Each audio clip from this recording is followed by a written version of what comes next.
और महकमे की पिछले दिनों हमने आपको एक खबर बताई थी जम्मू कश्मीर यूनियन टेरिटरी के अंदर कि मुख्तलिफ जगहों पर बोर्ड्स लगे हैं, सड़कों पर हैं, शाहराहों पर हैं, ब्रिजेस पर हैं, टनल्स के अंदर हैं, अहम तरीन वर्किंग साइट्स पर हैं। लेकिन ये सारे के सारे बोर्ड्स या मैक्सिमम अंग्रेजी में या फिर दूसरी तरफ हिंदी में आपको पढ़ने और देखने को मिलेंगे। और एक बहुत बड़ी आबादी, न सिर्फ सर्वे है बल्कि यह हकीकत भी है कि जो उर्दू नोइंग है जम्मू कश्मीर के अंदर, वो नाराजगी का इजहार इसलिए भी कर रहे थे। और बीच में बॉर्डर रोड ऑर्गेनाइजेशंस और उन एजेंसीज की बात आई थी जो वर्किंग एजेंसीज हैं बॉर्डर बेल्ट के अंदर, पहाड़ी सिलसिले के अंदर, कि साइन बोर्ड्स डिफरेंट मकामात पर लगे हैं लेकिन वहां पर भी उर्दू गायब नजर आती है। तो इन सवालात का जवाब आया है और कुछ चीज़ें आप ये मानकर चलिएगा कि जम्मू कश्मीर के अंदर जो कंसर्न अथॉरिटीज़, कंसर्न एजेंसीज, जिनने अभी तक इस पर ज़्यादा कोई बात तो नहीं की, एक छोटा सा स्टेटमेंट बीच में आया था, लेकिन archaeological survey of India ASI के मुताबिक उर्दू ज़बान में इस्तेमाल किए जाने वाले बोर्ड मुख्तलिफ जगहों पर या जो साइन बोर्ड्स हैं वो इंस्टॉल किए गए हैं। और बहुत सारे जो तारीखी मॉन्यूमेंट्स हैं जम्मू कश्मीर दोनों प्रोविंसेस के अंदर, वहाँ पर इसका इस्तेमाल हुआ है, होता है। ASI इस बात की तस्दीक कर रही है। ज़रा इस खबर को मजीद समझेंगे, इमरान नाइकू भी हमारे साथ ज्वाइन कर रहे हैं। इमरान, पिछले दिनों जब आप प्रोग्राम में ज्वाइन किए थे तो हमने साइन बोर्ड्स के ताल्लुक से बात की थी और वक्फ बोर्ड के हवाले से भी एक स्टोरी आपने पिछले दिनों इसी तरह का एक साइन बोर्ड को लेकर बात की थी। क्या ये उस खबर का एक तरह से जवाब है, वजाहत भी है, प्लस मुख्तलिफ हिस्सों के अंदर ये जो साइन बोर्ड्स आज के वक्त में लगे हैं, आर्कियोलॉजिकल सर्वे ऑफ इंडिया के डोमेन में क्या है और क्या ये जो बाकी एजेंसीज अपने हिसाब से बोर्ड्स लगाती हैं उस पर भी वजाहत ASI दे सकता है? ये इशारा या रेफर उस तरफ की, उन बोर्ड्स की तरफ, उस खबर की तरफ भी है? देखिए आसिफ साहब, दरअसल ये जो लैंग्वेज का मामला बना है, खासकर उर्दू को लेके, ये पहली बार हम नहीं देख रहे हैं। ये काफ़ी टाइम से हम देख रहे हैं कि एक तरफ कि एक वक्त पे जब उर्दू हमारी ऑफिशियल लैंग्वेज थी और जब हम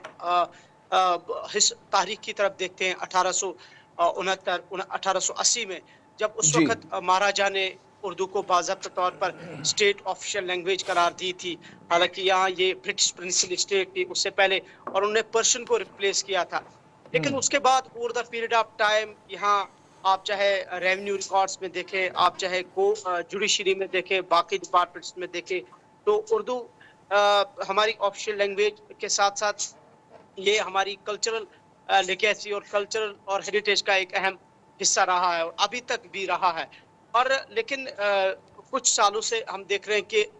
जिस तरीके से हम देख रहे हैं, उर्दू पर काफ़ी सारे सवालात उठ रहे हैं, उर्दू पर काफ़ी सारी उंगलियां उठ रही है। और इस वजह से हम देख रहे हैं कि न सिर्फ आर्कियोलॉजिकल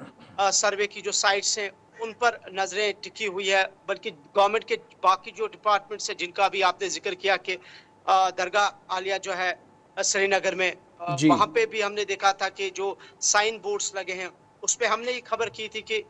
बाकी बोर्ड्स तो लगे तो उर्दू हमें कहीं नजर नहीं आया। और रिसेंटली एक RTI भी किया गया, आर्कियोलॉजिकल सर्वे, जो श्रीनगर के अंदर या वादी के अंदर जो मोनूमेंट्स है, प्रोटेक्टेड मोनूमेंट्स है, वहां पे ये बताया गया कि साइट्स पर उर्दू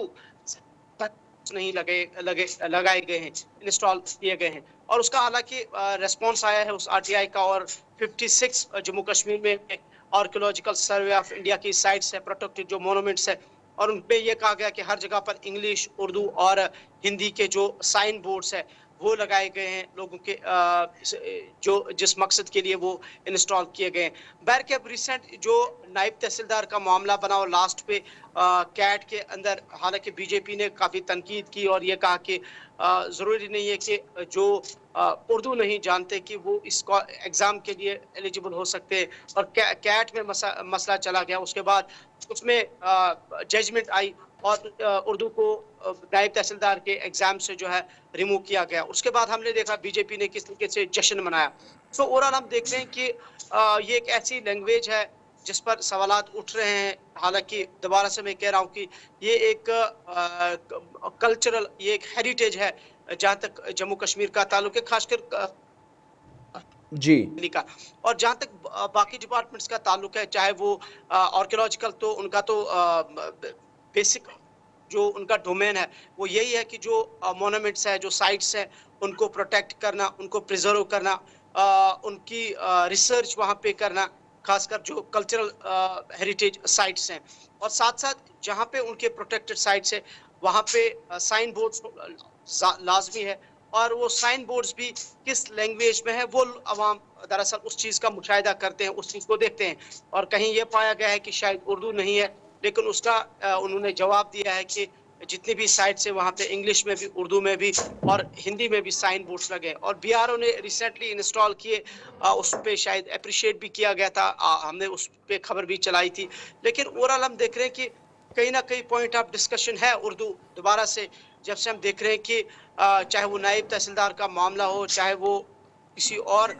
डिपार्टमेंट को लेके मामला हो, चाहे हम बीजेपी के जश्न की बात करें, तो उर्दू पे कहीं ना कहीं जो है सवालात उठ रहे हैं। इस पे कहीं ना कहीं जो है आवाजें उठ रही है। अगर आपको याद होगा कि 2017 में जब बीजेपी और पीडीपी की यहाँ पे कोalition गवर्नमेंट थी, तो उस वक्त भी एक उर्दू के फरोग के लिए काउंसिल यहाँ पे पीडीपी बीजेपी सरकार ने जो है वो बनाया था। इस उर्दू के महफूज तहफ़्फ़ुज़ के लिए। लेकिन ओवरऑल हम देख रहे हैं कि जहां हम उर्दू को अपनी एक लेगेसी मानते हैं, उर्दू को अपने कल्चर, अपना हेरिटेज का एक अहम हिस्सा मानते हैं, यहाँ एक ऑफिशियल लैंग्वेज इसको मानते हैं, वहीं जो एलिमेंट्स या जो लोग उर्दू को लेके तनकीद कर रहे हैं, तो जाहिर सी बात है ये उर्दू को लेके ये कई सारे जो है खदशात भी उन जाहिर लोगों किए के जा रहे हैं। जहन बहुत में बहुत शुक्रिया पैदा हो तफसीलात जाते फराम हैं। करने के लिए। तो इमरान नाइकू श्रीनगर से तफसीलात फराम कर रहे थे और बता रहे थे कि जवाब आया है और कहा गया है कि जो भी मोनूमेंट्स है या आसार कदीमा है वहाँ पर उर्दू के साइन बोर्ड भी नस्ब किए गए हैं।